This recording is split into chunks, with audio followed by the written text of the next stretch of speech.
Hey guys, today will be the first Bible study I do, and I'm not really sure how this is going to work out. I still feel very nervous about it. I'm not even sure if I'm supposed to be doing these Bible studies anymore. I want to because I started them, but I don't know if I'm supposed to be. It's like one of those things that seems like something's always in the way, and I don't know if something's always in the way because it's Satan trying to stop me, or if it's always in the way because God's saying, okay, this is not what you're supposed to be doing right now. So we're going to try it. We're going to see. And what I think that I'm going to do is, like every week, of course, I will read the scriptures and all those things. But then whenever I come to record, it's going to be different than the lives were, of course, because I can't be talking to you the same way. But it's going to be a we'll see what happens kind of thing. So for this time, we were supposed to read Deuteronomy 1 through 15 and Psalm 11 through 17. So just as I did before, I'm going to tell you what each chapter is about through the things, through the books that we're doing. But I'm going to be doing like Deuteronomy first, and then I'll go to Psalms. It won't be the way it's lined up in the books. And we are doing the Bible in 52 weeks. And as I said before, these books are both okay. I don't like this one as much. I really don't, and I really wouldn't recommend buying it. And I know that some people may think that that's mean or horrible or weird or whatever, but I just don't like it as much.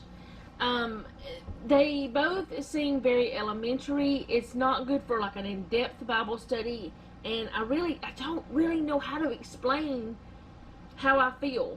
I think mostly the reason why I don't really like doing books like this, even though it was my idea, is because I like to have freedom to do what I want to do. And yes, I still have freedom to do what I want to do because I do it. But I don't like to be guided by some human, if that makes sense. I really don't know how to explain it. But anyway, that's okay. You guys get me in a lot of ways. So let's go ahead and I'm going to read through what the scriptures, what each one of the books was about. Deuteronomy 1, and all of these will be Deuteronomy until I say Psalms. Deuteronomy 1, departure from Horeb, leaders for tribes, Israel's disobedience at Kadesh Barnea. Chapter 2, journey past Seir, and I may not be saying these words right, journey past Moab, journey past Ammon, defeat of Sihon the Amorite. 3, defeat of Og of Bashan, the land of the Transjordan tribes. The transfer of leadership. 4, call to obedience, worship in the true God. Cities of refuge, introduction to the law, the 10 commandments, the people's response. 6, the greatest command, remembering God through obedience. 7, Israel to destroy idolatrous, is that how you say that word? Nations. It's idolatrous, yes. 8, remember the Lord. 9, warning against self-righteousness, Israel's rebellion, and Moses' intercession. 10, the covenant renewed, what God requires. 11, remember and obey, a blessing and a curse. 12, the chosen place of worship, slaughtering animals to eat. 13, the false prophet, don't tolerate idolatry. 14, forbidden practices, clean and unclean foods, and a tenth for the Lord. I forgot a letter.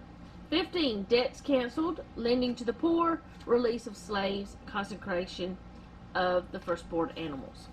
Then we're going to Psalms. Psalm 11, refuge in the Lord. 12, oppression by the wicked. 13, a plea for deliverance. 14, a portrait of sinners.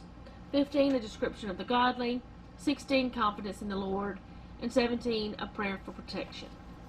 So that's what each chapter was about, and I'm going to go over a little bit in the books. And like I told you, I think the last time we did the Bible study, I'm not really answering the questions anymore.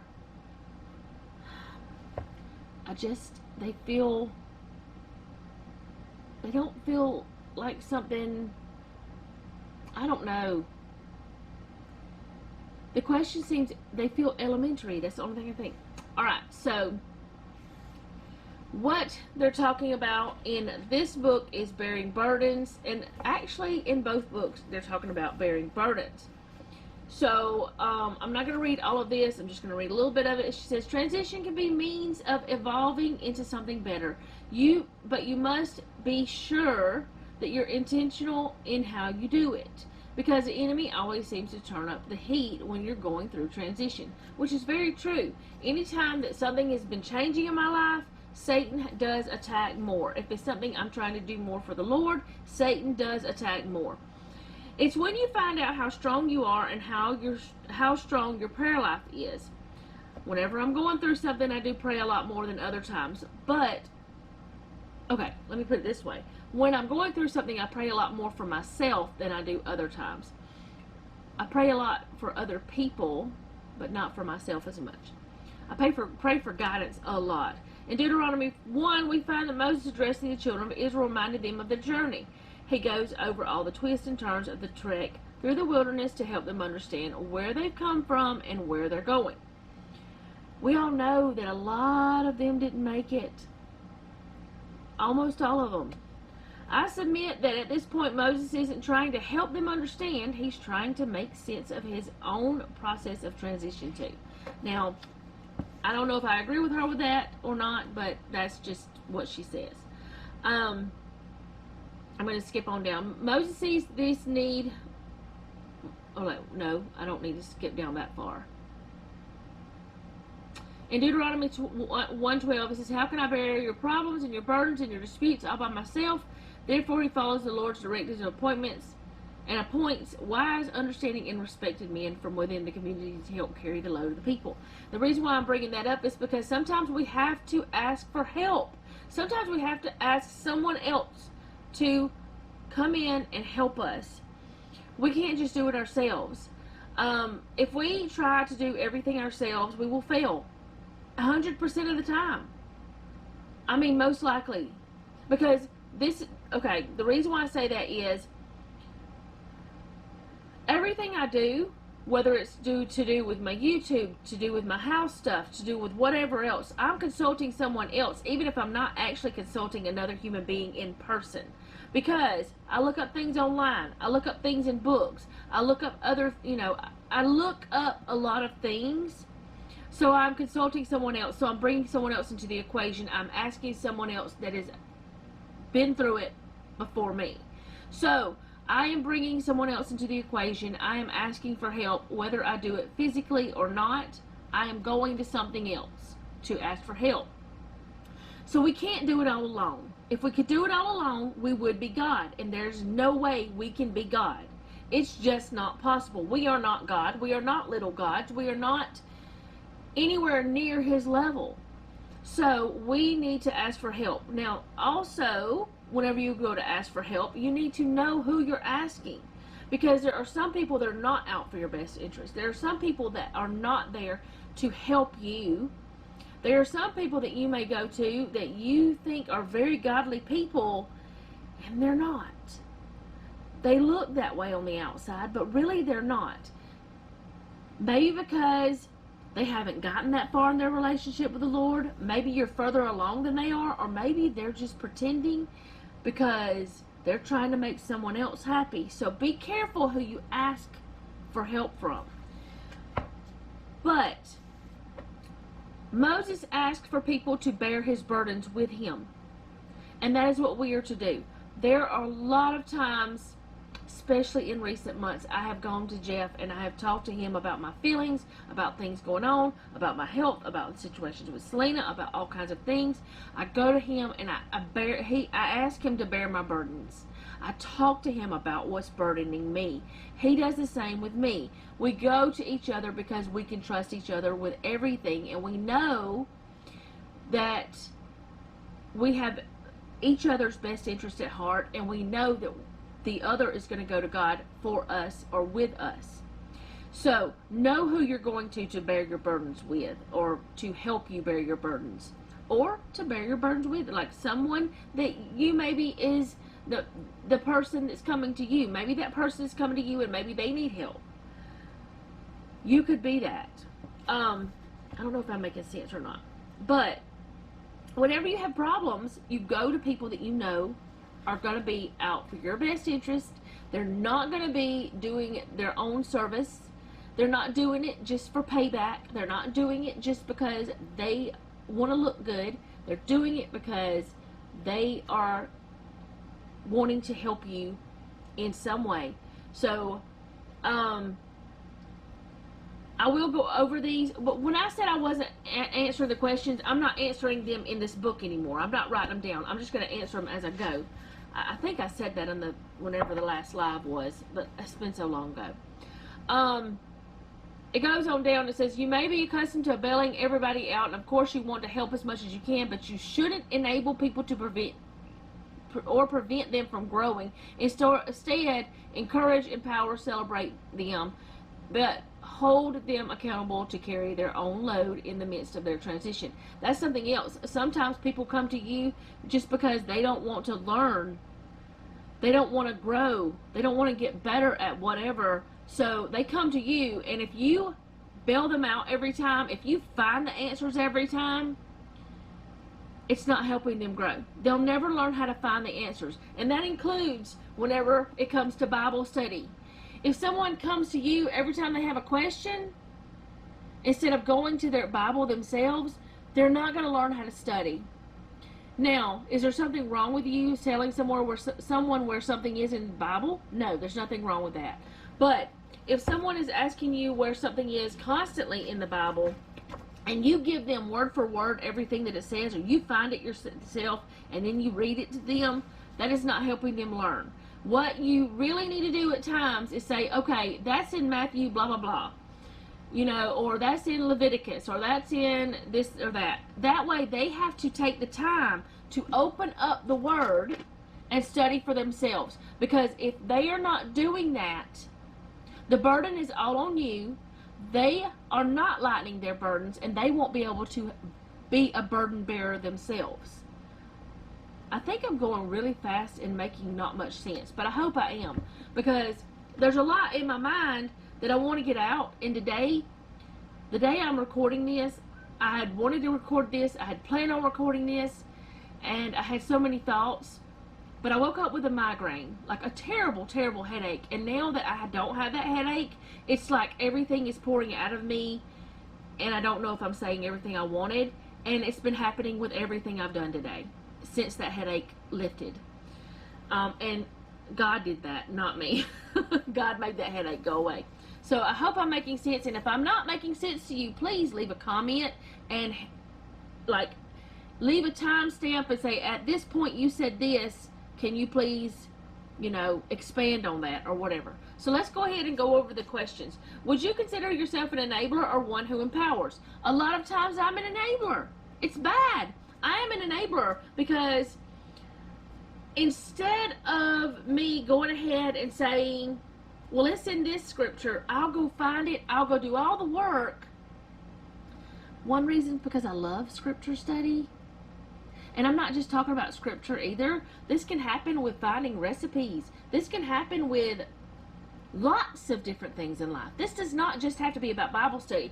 But I enable people a lot, and I do it for them instead of me guiding them through it. Now, there's nothing wrong with guiding someone. There's nothing wrong with enabling sometimes. But there does come a point where you have to say, you know what? You're going to have to learn to find these things yourself.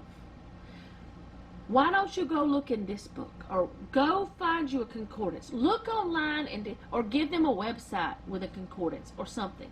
There's always a point. Now, do I mind helping people find things? Absolutely not. I think that's a calling that I have. I think that God has put me in the position where, like, He has taught me to look for things through my struggles so that I can help others look for things through, their struggles. Because nobody ever taught me how to do Bible study. Nobody ever taught me how to learn from the Lord's Word. Nobody ever did. Not really sit down and teach me things.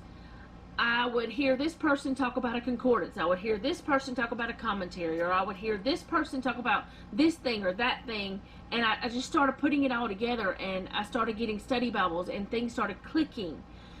But I am a bit of an enabler a lot of times, and it's not just with Bible study, it's with a lot of things in my life I will do instead of guiding, if that makes sense. I hope that makes sense. So yes, I'm an enabler, and I just told you why.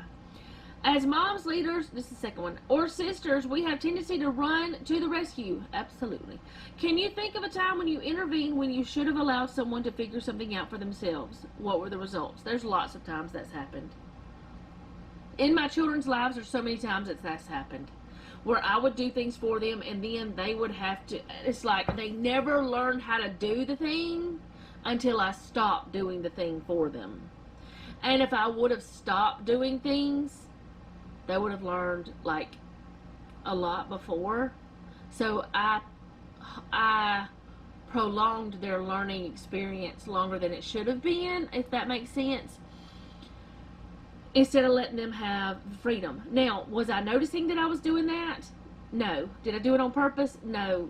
Was anybody completely scarred from it? I hope not. I hope that me doing for my children didn't cause issues. It probably did. I don't know. But I do know that there's a lot of times that I would step in and do it for them instead of letting them do themselves. And it took them a lot longer to learn. And then by the time that I realized, hey, they should know this, I realized I was the problem. Not all the time, but in a lot of things. Okay, number 3, can you see yourself transitioning from one level to the next right now? How has your process been? Absolutely, I can. And I'll tell you why.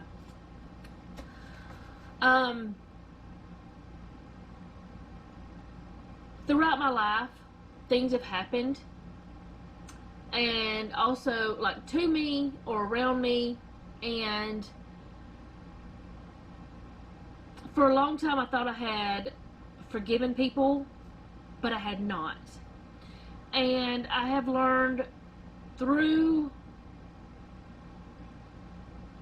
things happening in my life that forgiveness, yes, it is for you, but it's also for the other person. But also unforgiveness that you don't realize you don't have can take away joy. I've been realizing that a lot more lately. I had thoughts that there were things in my life that I had let go of, but they kept coming back, and I really woke up to that a lot. And since I have realized it and truly forgiven, and this is a year's process. Not just a year, but it's years long. It's multiple years that this has been going on. But through that, I have found more joy. I have found that I have more freedom, and I have less anxiety, because I am releasing the bonds that I have placed upon myself with unforgiveness or holding grudges that I didn't even realize I had. And this has been going on for years. And it's not gonna stop, I don't think. I think this is a process that I'm going through, that I will go through for the rest of my life, or at least until I am healed from all the emotional scars that I have. I don't know even how to explain it, but there's a lot of things that have happened in my life that have happened because of other people, but I was not taking the blame myself as well. Because part of the time I was an adult and I could have stopped the things, if that makes sense. And one of them is something that Jeff would fuss at me about. He has fussed at me forever. I will always, if somebody calls me, I'll drop whatever I'm doing and I'll go to the rescue. And I've always put someone else before me. Now, is this always bad? No. But then I don't get the things I want done. I don't get the things I need done, if that makes sense. And then I hold grudges against those people for always needing me. Now, in the last, I don't know, since we've been living here, not as many people call me, want me to do things. But there have been times, like whenever we were in a church, well, a couple of different churches here, every time somebody needs something, they would call me, and I would jump and go. But then whenever I needed something, nobody was ever there. And this is in recent years. So that felt, one-sided. So I've learned that a lot of it was on me because I always like helping people, but it's also on the other people too. But this has happened a lot in churches, and I'm talking about church hurt is not fun at all. Now, there are a couple of ladies I can think of right now that I went to church with. If I needed something, they were there.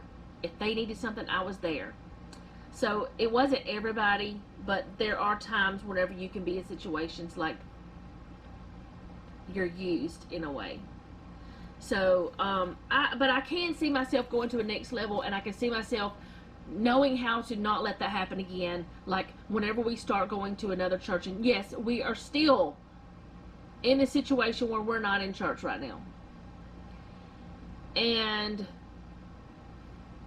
we watch online and things like that, but we kind of don't want to look for another church until we move. I don't know if that's smart or not, because we don't know when we're moving, but we don't want to get involved in a church now. And it's like, I don't know, it's been really weird. The last few years have been really weird, especially since 2020, but then the last couple of years have been kind of crazy too, because of me helping my sister and things with her kids and all that. Now, I do want to clarify, I am not talking about me helping my sister whenever her baby was in the hospital and stuff like that. That was a joy to help her. That was not a burden. This is not what I'm talking about. I'm talking about times whenever, let's just say this, you've got a function going on in church, and you have a group of ladies that are supposed to do something, and then you find that whenever you get there, there's only two of you who shows up, and you two are the ones that's bearing all the burden. And you don't say anything. You don't do anything. And then it happens over and over and over. That kind of thing is what I'm talking about. I'm not talking about helping family. I'm not talking about stuff like that. I'm talking about whenever you are used for your talents and they really aren't appreciated. I don't know if that makes sense. I don't even know where I'm going with this anymore, because I think I've gotten lost. But I do want you to know I'm definitely not talking about helping my sister through her baby's illness. I am not talking about helping her through whenever she lost her baby, or babies she lost two. I'm not talking about any of that. Actually, she lost 3, because she had a miscarriage, and then she lost the one before she even knew she was pregnant with twins, and then she lost Daisy Faye. But I'm not talking about Judy. I just want to make that clear. Definitely not, because whenever her kids are here, like, keeping Julie Marie is just so fun, and now I don't get to, but then again, that's a good thing. I mean, it's not that I don't get to. There may be times that I do. I did not long ago. But it's not as normal, which I've got a lot of things going on in my life too, so it doesn't even matter. So let's just go on another subject. I just do want to clarify that I'm not talking about any particular person or any particular situation, but I am talking about times whenever I worked and there were things going on that we were supposed to do and others weren't pulling their weight, or just different things like that. I am not talking about any particular person, though. I want to make sure that you know that, because there's no way I would ever not want to help someone in need, that was in true need. I would not expect anything, Anyway, and the reason why I am clarifying this is something else I think I want to talk about, and I hope Judy doesn't get mad, and she may not ever even see this. But Judy has told me different times that she's asked us to do too much during this time. She feels guilt because she's asked me to keep her kids and stuff. And I told her, don't you ever feel that way. Because that's not a burden. I was bearing her burden as much as I could. I was trying to help bear the burden, part of the load. And that's what we're supposed to do as family, as Christians. But I don't want her to see this and think I'm talking about her. And I think that's why I'm over-explaining now. But you guys know I am an over-explainer. Most definitely.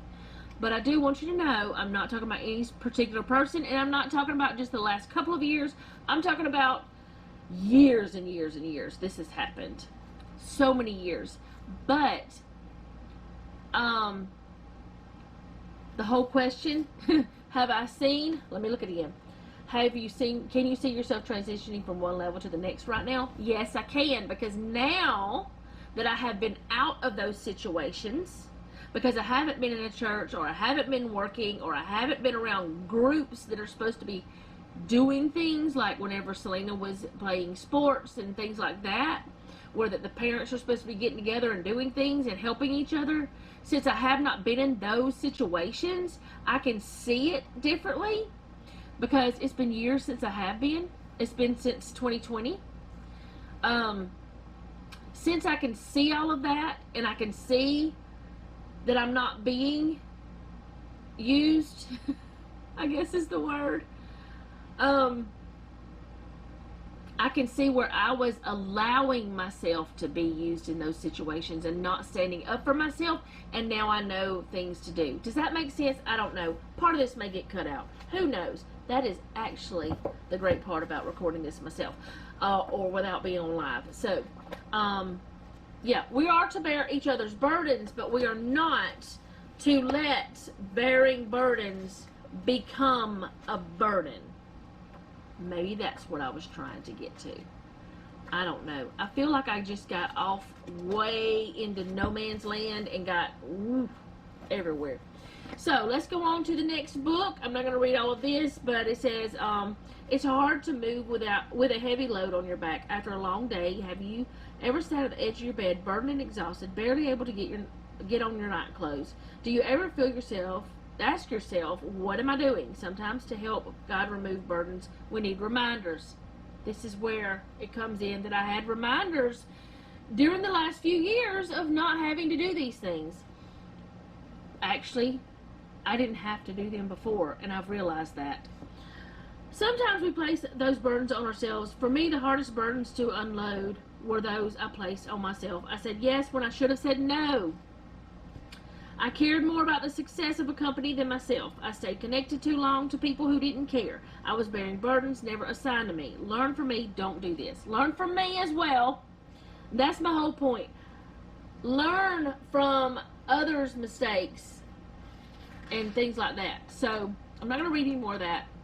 I'm not going to go over the questions on this because I feel like that I've been talking for a while. Oh, I closed my book. I know where I'm supposed to be. But whenever we are bearing one another's burdens, it's supposed to be something that doesn't make you feel burdened. So be careful. Now, that's another point. The whole time I kept Judy's kids, whenever she needed me, I never felt burdened. Never. Unless you consider feeling the burden to pray for someone, feeling burdened. That kind of burden is just fine, though. But I just want to make sure, because she might watch this, and I don't want her to ever think I was talking about her, because I absolutely was not. I am talking about the years before, whenever I was in church, or whenever I used to work, or whenever, different things like that. I am not talking about any recent years. Let's just put it that way. Any recent years. Because these recent years have been time for me to reflect and learn, and for God to work on me and to show me where I was making mistakes, and hopefully with God's help, actually, God's going to have to do it most likely. I don't know. I might have grown up some.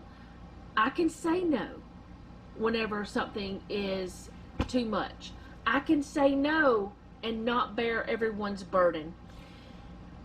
And hopefully, I will not keep getting in people's way that need to start to learn for themselves, that need to figure out how to do things for themselves. Now, I will always be there for someone who has a Bible question.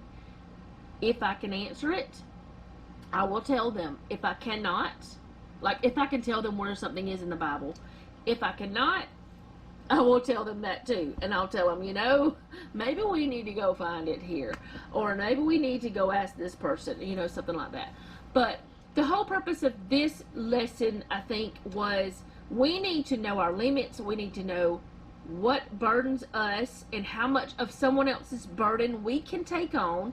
We need to know how much that God wants us to take on. Like Moses was taking on so much. He had no time to even think. The man probably couldn't even eat without somebody coming to him. So we need to release our burdens by asking others for help. And we need to realize that we cannot take on everyone else's burdens or we will become overloaded. And always, always, always, before you do anything, go to God about it. I know that there are times where you don't have time to think, where you have to answer like that, where you have to say yes or no. But those times, make sure that before those occur, that you've been praying, that you've been asking God, how do I handle those things? What do I need to do? God will show you whatever you need. He'll take you through whatever you need to go through. And I feel like we are supposed to be burden bearers for each other, but we are not supposed to bear so many people's burdens that we can't function. And I used to, my home was neglected because I was doing so much for others. And I have found that doing things for family or close friends does not feel like a burden as much as whenever you're supposed to be in a group activity and other people are not participating like they should be or something like that. But I don't know. Hopefully this made sense. Let me go ahead and tell you what we're supposed to read next time. For next week, it's week 12, Blessed or Cursed, Deuteronomy 16 through 28, and Psalms 18 through 25. I will have that in the description as well. I hope this made sense. I feel like I got a lot from it just because it made me reflect on things I've already been thinking about, but it really has brought it to my mind that the last few years have brought clarity because I wasn't doing so much for people who didn't appreciate it, that I figured out I don't have to do those things. Not saying I won't help at church, not saying I won't help if I'm doing some other activity, not saying that I won't help do things like, whatever in groups, because I will. That's just me. I love doing things. I love helping. I love being part of a process, but I won't take on so much that I can't function, if that makes sense. I won't take on so much that my home is neglected, that I am neglected. I won't take on so much that my health is neglected, and I have done that at times. And I really do believe that the burdens I have had for the last few years have been burdens to pray for others, other than my own family issues from here in this home, that from Selena. Those burdens are different, and I feel like a lot of you have helped me carry that burden with her, because you've prayed for me and you've talked to me about things, but just don't take on more than you can handle. Don't help people so much that they can't grow, and try to do whatever you can to work through things and not have like unforgiveness, even if you don't realize you have unforgiveness until later. But always be there for others. Pray daily. Stay in your word. Do not skip this. If you skip anything, don't skip that. I mean, you can just read a couple of scriptures and it's fine. You can listen to it. There's so many ways. So don't skip your scriptures. And hopefully this made sense. If it didn't, let me know. If you need clarification, let me know. If you liked it, I guess let me know. And I'll be back next week with another Bible study if all goes well, if this works out, if this is what God wants me to do. But I do love reading my Bible. I do love learning from God.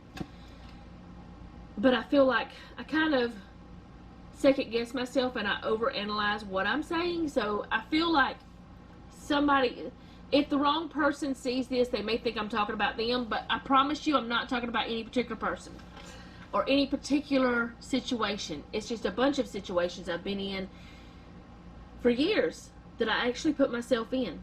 I'm the burden. I'm the problem. I couldn't say no. We have to learn how to say no. We also need to learn to say yes sometimes to certain things. So, I hope this made sense. I will see you guys next time. Thank you for hanging out with me today. Leave questions, thoughts, whatever down in the description. Nope, you can't put it in the description. Leave it in the comments. And remember, don't take any wooden nickels, and be sweet.